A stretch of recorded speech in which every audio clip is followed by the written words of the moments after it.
So Trisha, can we start since we don't have any question and even students don't want to share how was their experience? So yeah, we'll directly go to the topics and then probably we'll have a discussion after that. So all of you stay tuned and do not log out. So Trisha, over to you. Great. So let's start with Amolika. Amolika, ready to go first? Okay, I'll put you on spotlight.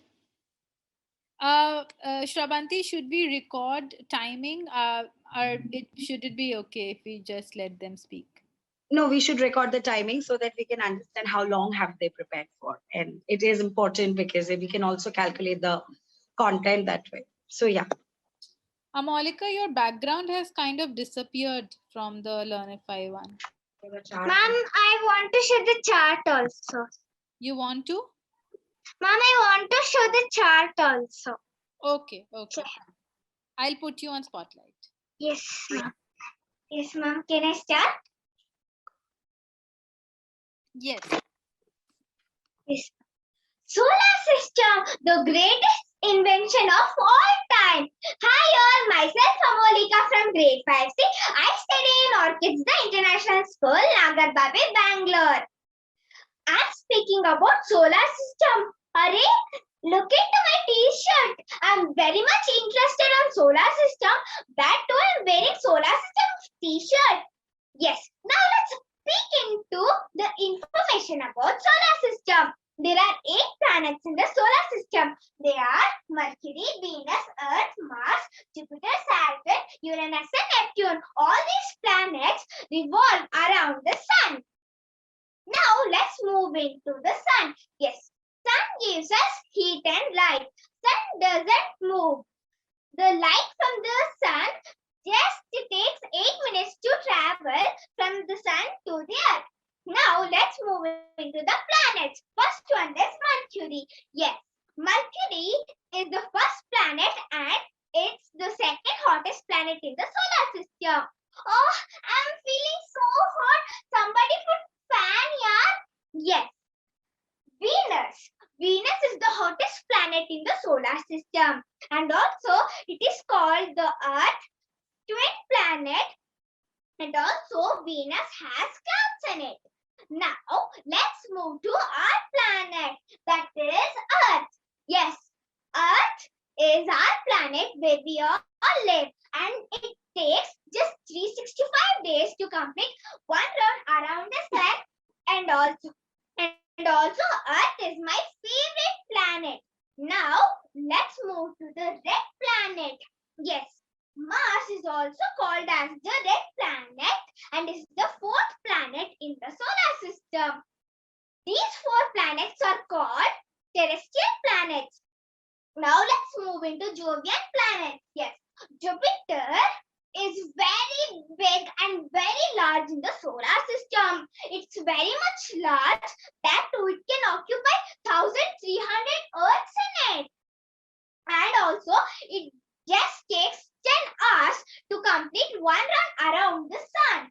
Now, let's move to the Saturn. Yes, Saturn is the second biggest and largest planet in the solar system. Its rings are made up of ice, gas and dust. Now, let's move to the next planet. Oh no, sir.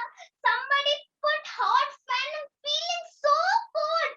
Yes, Uranus is the coldest planet in the solar system and also is the 7th planet in the solar system. Now let's move to the last planet in our solar system, that is Neptune.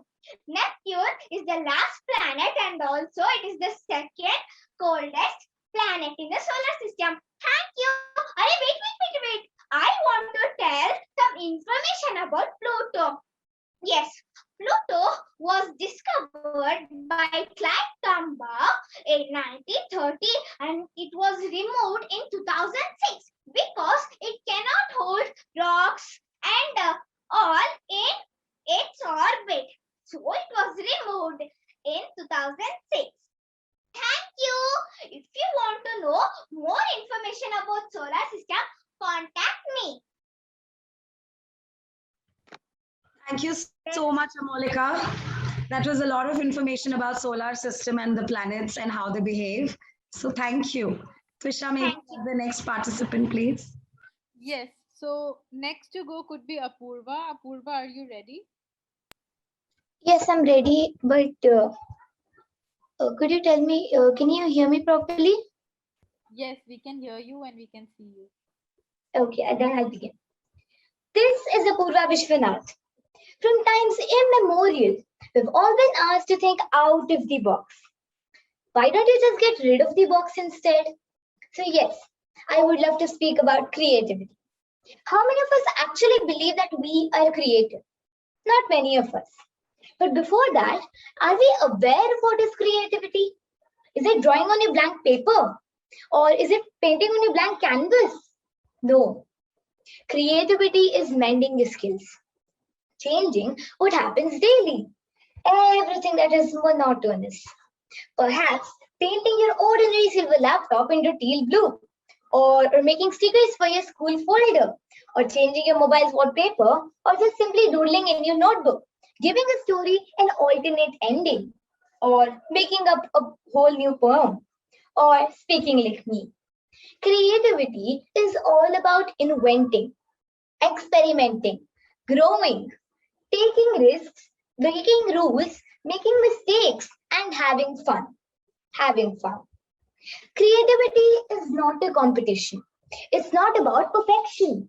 Have no fear of perfection while you're being creative. You'll never have it.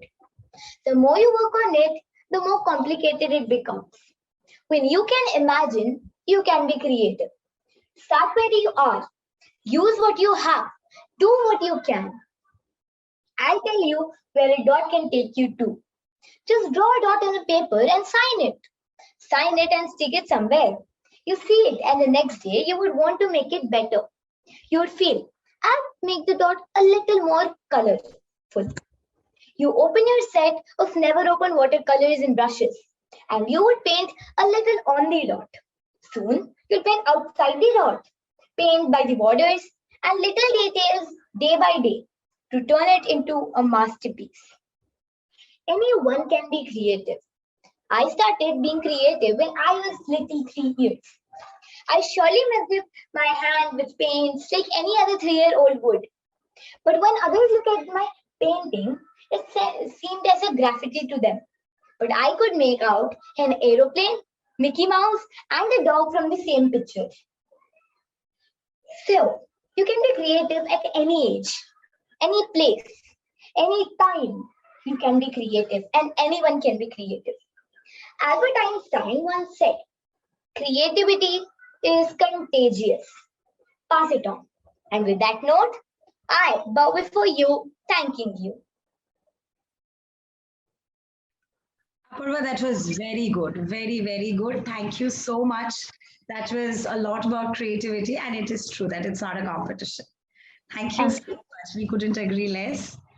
Trisha, the next one. Okay. So next to go would be Mihika. Mihika, are you ready? Okay, over to you, Mihika. Hi, I'm Mika and I'm 8 years old. Today I have come to talk about stray animals. I've chosen this topic as I love animals. They're very close to my heart and I feel very sad when I see stray animals not being well fed and being shooed away. Do you know how many stray dogs are there in Mumbai alone? Nearly 1 lakh and hardly any shelters to take care of them. I think we should help them. They're living miserable lives out there, and we have not. We've got everything we needed. Maybe not everything we wanted, but still, everything we needed.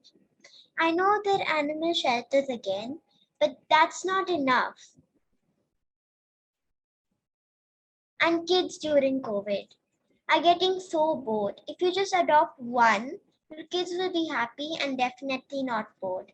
Plus, animals give you company. Like when you have no one to talk to or nothing to do, they spend most of their time with you. And if you're not an animal lover, you still might not become one, but you will love yours and get used to them. Trust me, I know, as I got my animal compared to a vote, and my mom did not want one. And now it's almost been a year since I've had him, and now she loves him and are used to animals. I understand if you don't want to adopt an animal, the least you can do is take care of one or a few, as in feed it, give it food, and take it to the vet, and maybe even vaccines. Or you could just feed it. And if you want to help animals around the world, around your society without adopting them, you can leave pounds of animal food in the most ground you can cover. And if you want to give your animal away, which is very sad, and I would suggest not because you just have to give them a chance. Then remember, don't give it them to the entertainment or any circus because they shock it, hit it, and worse things you can't imagine. Just give it to a family who can love it and take care of it.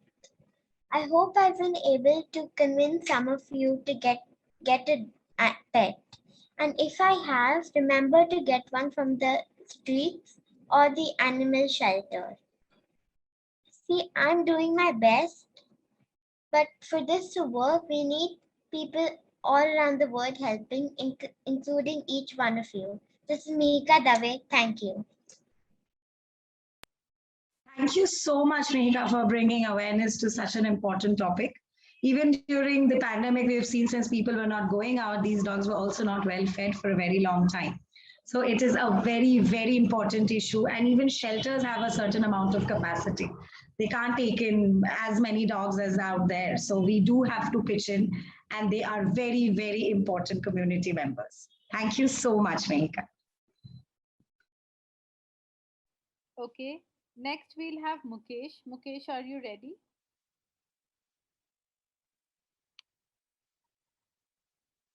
Yes, ma'am. Okay. You can start.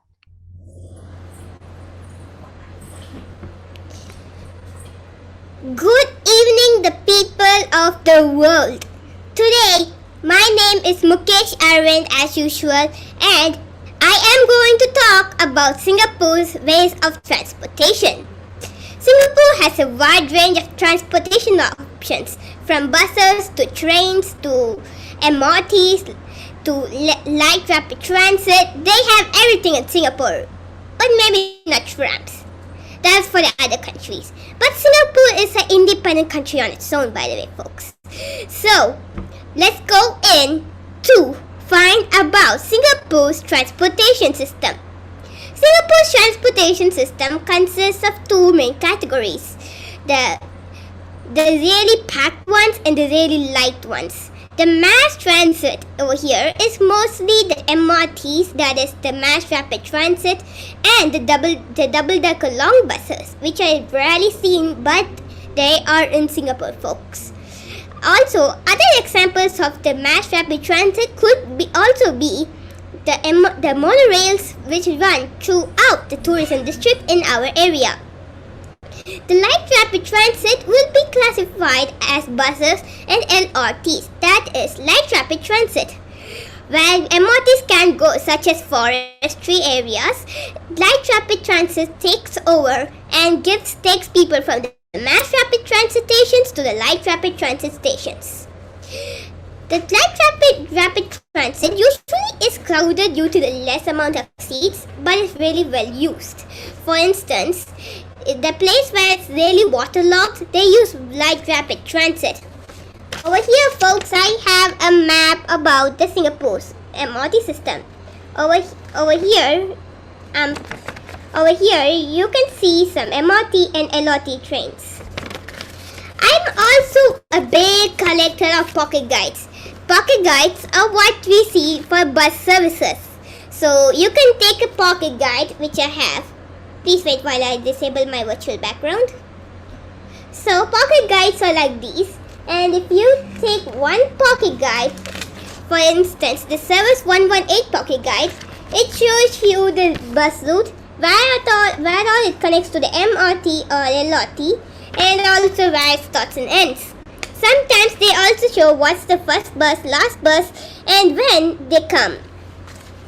Singapore also gives us some customer service options. So people who are like, oh no, I don't know where to go, they could easily contact our SBS, SMRT, Tower Transit or Go Ahead services, or if they are using the MRT or LRT, they can go to the customer service kiosk. People here are also very friendly, so they can also ask locals for directions. Singapore also has many good things too, people. And if you're going to visit some tours, you can use the MRT, LRT buses or trains for this. Finally, I will have to end with this note. Singapore, if you come from one bus stop, you can easily get away to another bus stop. Even if it's from the western end to the eastern end, you can easily get from point A to point B using the Singapore's mass transit options. There are even walking paths to enhance the connectivity, so walking from here to there is also a sweet thing. So, the next time you visit a tour in Singapore, you can head through our tourism district in the monorail, or you can use the mass rapid transit to head to central Singapore, where the majority of the tourism is. I would like to end it over here, and I would like to give it to the host. Thank you. Thank you so much, Arvind. That was very, very informative. And next time we visit Singapore, this is something that we all going to remember, that the bus services are extremely well connected and we don't have to go look out for other transports. So thank you so much, Arvind. Krish, maybe have the next participant. Thank you, Arvind. Next, we'll have Navya. Navya, are you ready? Yes, ma'am. Actually, I was not able to put that background. So, is it fine? Yeah, it's fine. You can go ahead. Okay.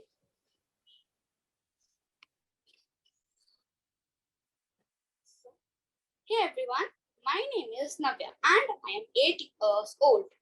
Today, the topic which I am going to speak on is for all of you as a part of our country, which is how can you be a good citizen? Now, when I hear this topic, I have a question for you all, which is that why is it important to be a good citizen?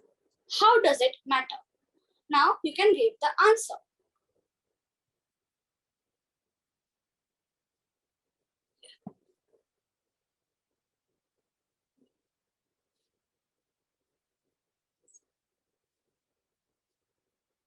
Okay, so now I think all of you have heard a proverb that many droplets make a massive ocean. So if we all keep practicing moral values, we can make our country the happiest one to live in. So now here I have one more question. Who is a good citizen? So a good citizen is a considerate, honest, and a loyal individual of a country. The characteristics of a good citizen are responsible, lawful, kind and helpful, cooperative, environment friendly, and proactive. So let me tell you point by point about these. First is responsible. Now hearing this, I remember an incident. Once I saw a use which was shown that there was a crowd in a market and there people were not following the COVID appropriate behavior. So this is our responsibility to follow those behaviors. So and if we don't follow, this will cost us. So we shall all be responsible. Second is lawful. Here I think about one more incident. That one day I was traveling with my dad in a car. We were not moving as the traffic light was red. Suddenly I saw a man who was not following the traffic rules and trying to cross the red light. There was a great commotion on the road as the man was about to bump by another car. So we should all follow the rules and laws of order. And if we don't, we will get accidents like this. Third is kind and helpful. Here, one incident is that one day I was on my summer holidays at my nanny's house. She called a maid and her daughter. So, nanny asked the house helper's daughter, that what is your name and where do you live and where do you work? So, her daughter said that I don't work, like I don't go to school and I cannot study. That's the house helper said that she cannot study and cannot work. That's why we are here to work. So my nanny gave the fees and she was able to work. So so a good citizen should help others and should like respect them. So fourth is cooperative. Imagine you are coming back home and you saw that the other's car is jammed in your parking lot. Will you like it? So first you should think, does your act like the other, do the other people like how you behave? Then you should do what you want. So now we come to fifth, environment friendly. Is it okay to pollute the water at home by keeping the tap on for a long time? Is it okay to go to a party and throw the packages here and there? And is it okay to is it okay to take your car to the next road to buy things? This will cause land, air, and water pollution, which will cause our country. So we should not pollute these things. Now, the sixth is proactive. You shall generate new ideas for your country, and the best example for this is Neeraj Chopra. We heard that yesterday only Neeraj Chopra got a gold medal for a country. This shined our India in the whole world. So you can create new things and new ideas for our country to make it shine and big. Finally, to conclude, I would say that all of us can together make our country very good, and we can all be a good, proud, and a faithful citizen. So, thank you. Thank you, Navya. That was extremely comprehensive, and you highlighted most of the points of how to become a good, responsible citizen. I hope you've taken a lot from it. Thank you so much. Twisha, can we have the next participant? Yes, next we'll have Somay. Somay, are you ready?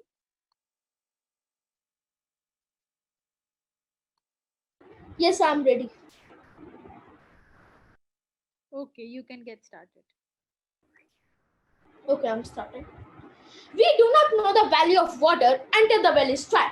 Greetings to one and all present here. I'm Swami Virmani, and today I'm going to give a speech on the topic water crisis. So, yesterday I saw my friend filling a whole glass of water. He drank 2 sips of it and threw the rest of the water in the sink. I shouted at him that why you did that, and he said that it's my home, it's my choice. Who are you to tell me that? And do you know why I shouted at him? Because when he was throwing the water, I got remembered of those 3 kids I saw past month on the roadside. One thing was special in all of them. Their lips were dried, their skin was dehydrated. It was looking like they have not drank water from past 2 days. And do you know, when I gave them a water bottle, I saw the smile on their face that I have never seen before. As we all know, water is important for a human being to survive. But nowadays, the problem of water crisis is increasing day by day. Particularly in India, many cities don't even have groundwater left. They have to depend on other cities. They have to depend on other resources to fulfill their need of water. Now, a big question comes that how that is started. What was the beginning behind the water crisis? So it started because of four main reasons.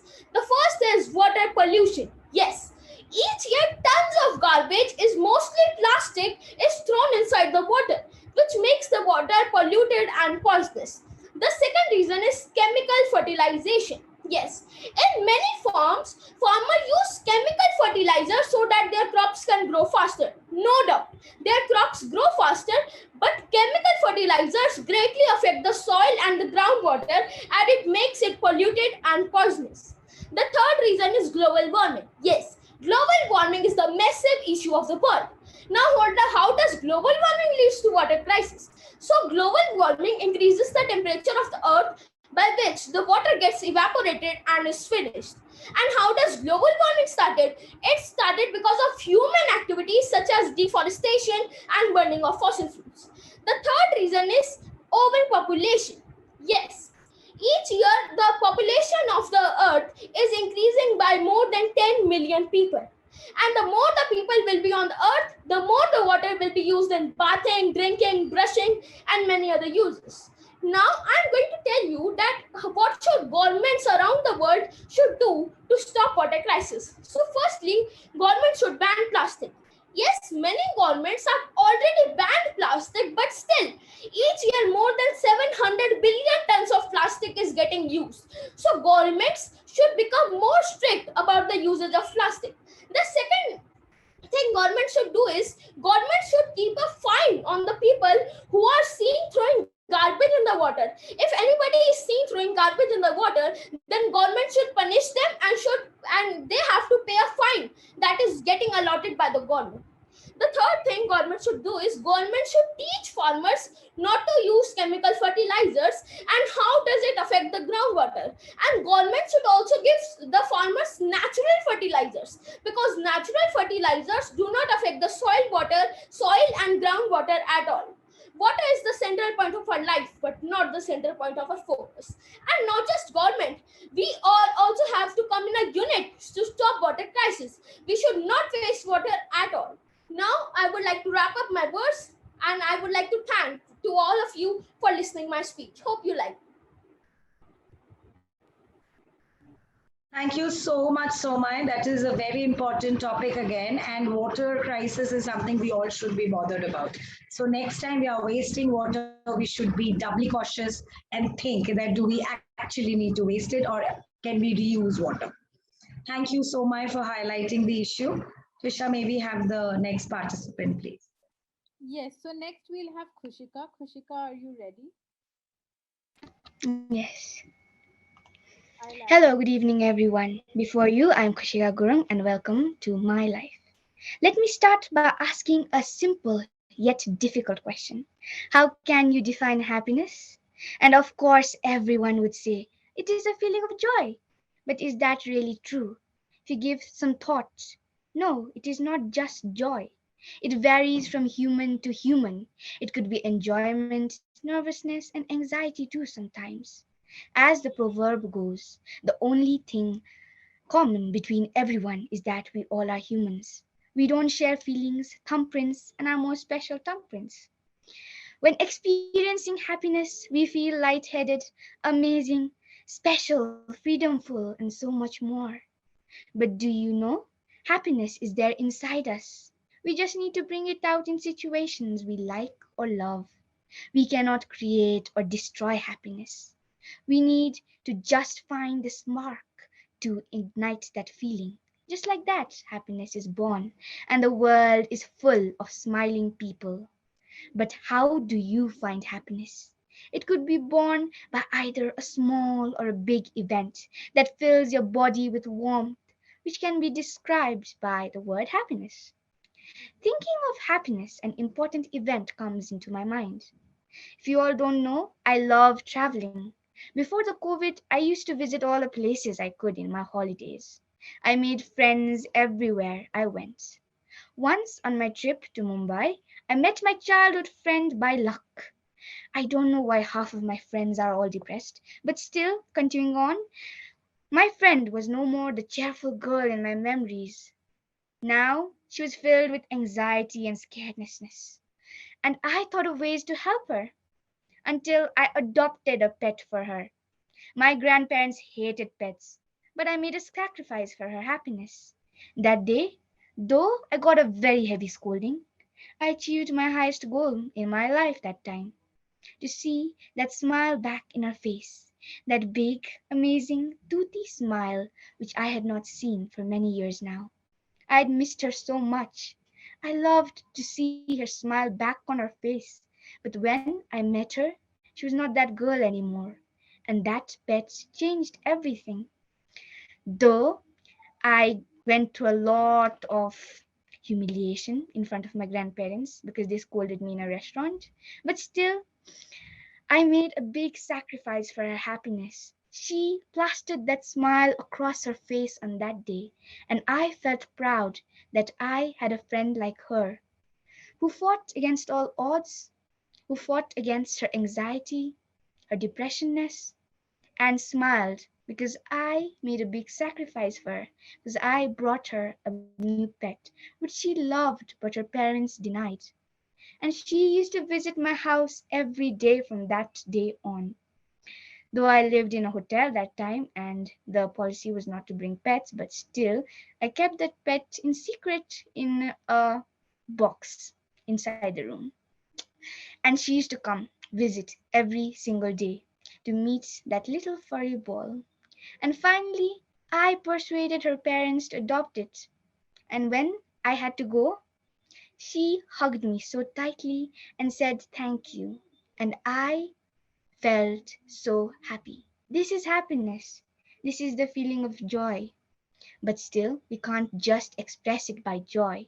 Happiness is everything around us, whether big or small. It can be created by anything. Thank you. Thank you, Kushika. That was beautiful story, and thank you for sharing. I think this is very important that we all are very happy. That's what keeps us going. So yes, happiness is very, very important. Trisha, may we have the next participant? Yes, Shrabanti. So I think we had all of the participants who have spoken up. So over to you. Great. That was excellent. So anybody would want to share how was the experience and all? Anything. It was good. Yes. There, Apurva, please. Thank you. You asked in the beginning, like, what were the, how many videos did you see and everything? I used to watch TEDx videos, and one of my favorite one was Ishita Katyal's video. Uh, yeah, so I used to see them, so it was easy for me to prepare my script. And yeah, also everyone's script was really great. Thank you so much, Apurva. That was good. Thank you. And anybody else would want to share? Yes, I learned so much from all the participants, and I'm going to keep that knowledge with me. Thank you, Mihika. Thank you so much. Even your topic was extremely thoughtful, and we must think about stray Mom, dogs. it was really wonderful. Actually, in future, I want to be a scientist, so I chose this topic. Very good. Thank you so much, Amolika. Ma'am, I really like Pocket Guides. I really like Singapore's transportation system. And that's why when I realized that you were going to give a topic, then I was like, okay, I like the public transportation in Singapore, so why not do that? And that was extremely informative as well. I mean, next time I am going to Singapore, your talk is something that is going to play in my mind subconsciously that I shouldn't be bothered about. I can, the whole city is connected with excellent bus services. Ma'am, it was really good, and like I too did some grammar mistakes in between, but it was good. Navya, thank you so much for your feedback. And it really doesn't matter whether you do a grammatical error or something. The important point is that you've brought out an important topic of being a good citizen. I think we all should think about it, and then a society, India, will be a better place to live. So thank you for your talk. Ma'am, first of all, I did not know how to do a TED Talk. I had no clue about a TED Talk. I just wanted to, speak about something in this TED Talk. And so I decided to share this information about happiness because I feel that happiness is one of the main goals in our life that we should achieve. So I just wanted to bring up the topic of happiness over here. Thank you, Kushika. And your topic is indeed very, very important. We all need to be happy. Ma'am, first. Ma'am? Yes. Ma'am, I would like to thank you for this opportunity and I wish to join more contests like these. Thank you so much. We'll keep you posted. Anyone else who would like to share? The front of a cop car intended to help execute this special maneuver. First, you line up your front bumper just behind the back. Okay, I think he's not there. Thank you so much. I would want to thank all of you. See, TED Talk is a platform where people nominate each other or they self-nominate now also. They come up with a topic where they think that it is important for the world to know. And it can be from any age group. So now TED Talk has opened for juniors as well. So yes, I mean, all of you have done really well and all of you have thought over the topic, come up with such beautiful topics on a Sunday evening. It was very, very informative, very thought-provoking, and I think we are taking a lot from these sessions. So thank you. And congratulations because you all have been shortlisted, you've practiced, you've sent in your videos, you've taken the effort. So thank you so much, each and every one of you.